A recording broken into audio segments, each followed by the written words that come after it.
Doctor பண்ணலன்னா என்ன, நானே டாக்டர்ரா, நான் பண்ணுறேன்டா அப்படின்னு சொல்லிட்டு தலைவரே இறங்கியிருக்காரு.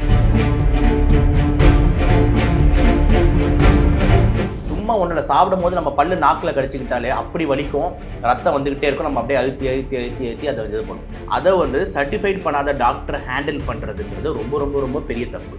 எம்பிபிஎஸ் டாக்டர் கூட வெட்ட மாட்டாங்க. இப்போ திடீர்னு ஒரு சீல் பிடிச்சிச்சு, இன்ஃபெக்ஷன் ஆயிடுச்சு, எங்கே போவார்? மருத்துவமனைக்கு தான் போவார். அப்போ அந்த டேட்டூ ஸ்டுடியோவில் போய் அண்ணா நீ வெட்டி விட்டேன்னா இப்போ பாடணும் அப்படின்ற மாதிரி சொன்னால் ஒன்றும் பண்ண முடியாது. சீல் பிடிச்சிட்டு ஆகும். அடுத்து நான் சொல்லுவான், இப்போ வெட்டினாக்க மொத்தமாக வெட்டிடணும்னுவான். புரியுதா? அப்போ நீ இன்னும் பெரிய ஏலியன் ஆகிடும்.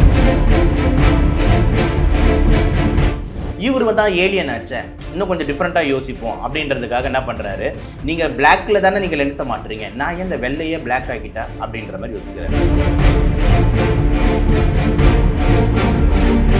இதில் ஏகப்பட்ட சைடு எஃபெக்ட்ஸ் வர்றதுக்கு வாய்ப்பு இருக்குது. ஓகேங்களா? அவரே அந்த ஒரு இன்டர்வியூவில் சொல்லியிருப்பார், எனக்கு அதை பண்ணி விட்டுட்டு சொன்னாங்க, ஒரு 2-3 மாதம் நீங்கள் வெயிலே போகக்கூடாது, வெயிலில் போனால் உங்கள் கண்ணு போயிடுன்றாங்க. தேவையாதான். இவரோட ரோல் மாடல் யாருன்னு சொல்கிறாரு, அந்த ஏலியன் பிளாக் ஏலியன் ஒருத்தர் இருக்கார். அந்த ஃபோட்டோவை முடிஞ்சால் நீங்கள் அப்படியே கொஞ்சம் இந்த இதில் வைங்க, பேயே நல்லாயிருக்கும். ஓகேங்களா? பேயே ரொம்ப அழகாக இருக்கும். இது இந்த நாக்கை வெட்டினது இதெல்லாம் 10% சேஞ்சா, இன்னும் 90% பண்ண போறாராம். அந்த 90% என்னென்ன சொல்றாருன்னா, இந்த காதை அவதார் காராக மாற்ற போறாராம். இந்த காதை அவதார் படத்தில் வர காதாக மாற்ற போறாரா.